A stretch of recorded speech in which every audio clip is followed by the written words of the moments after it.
Hello and welcome back to GP Video Podcast by Nadia.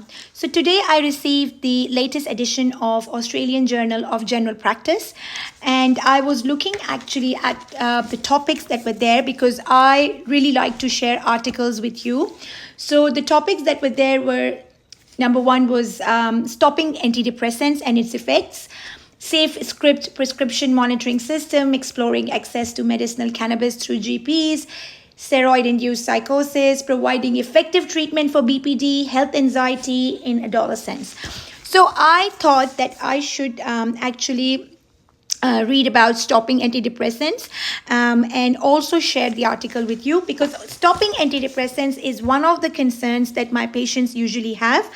While I try and explain it to them that, there is no problem in remaining or in being on antidepressants for long periods of time or even indefinitely, because it's a good idea to check your bloods every year to see your liver, kidneys and everything are doing fine, and usually antidepressants or anti-anxiety medications do not have any potential side effects that we should be worried about. If you haven't had any side effects in the early treatment phase, then usually there are no long-term side effects or anything that we need to be too much worried about for being on these medications indefinitely. But as you know, people have health anxiety and they just want to be off all the medications, which I understand is a very common concern.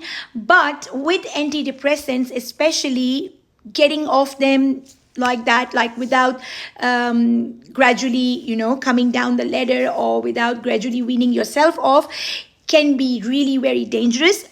And even when you gradually wean yourself off them, there is always a chance of relapse of depression. Not only withdrawal symptoms, but also a relapse of depression, especially for people who suffer from recurrent episodes of depression or moderate to severe depression. So now, according to the new guidelines for recurrent episodes or moderate to severe depression, you can be on these medications from 2 years to indefinitely. So it's a big article, but I would like to read a few key points for you.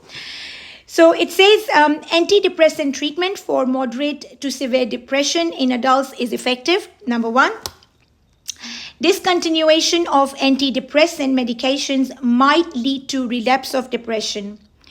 For recurring episodes of depression, treatment is for 2 years to indefinitely.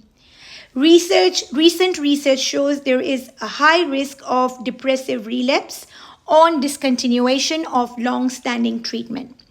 So again, relapse of depression is very common in when someone has been on long-standing treatment or someone suffers from moderate to severe or recurrent episodes of depression. Then the ongoing role of antidepressant treatment for patients successfully treated for moderate to severe depression remains a good area to research. A key issue is whether a patient is likely to relapse following antidepressant discontinuation.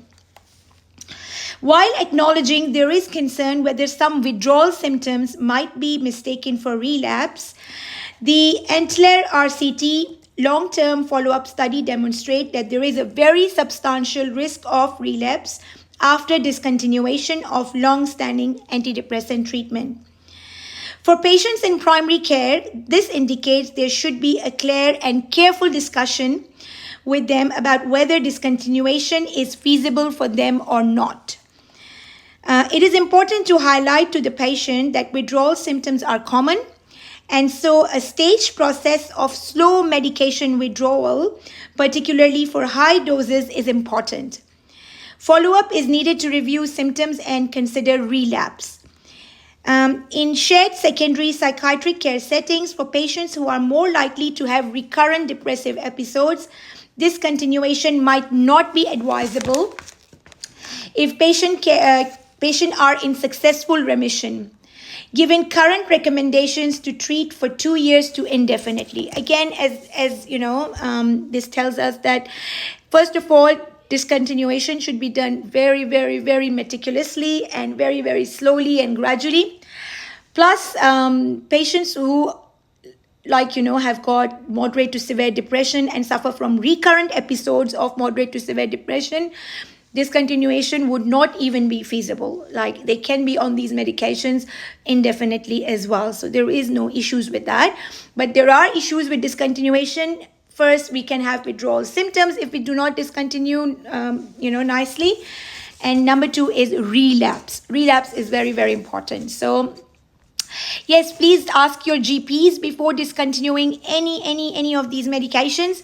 And again, be sure that if you haven't had any short-term side effects and you do not suffer from any other major conditions, chances are that there are no long-term side effects, and then you can be on these medications without any imminent danger.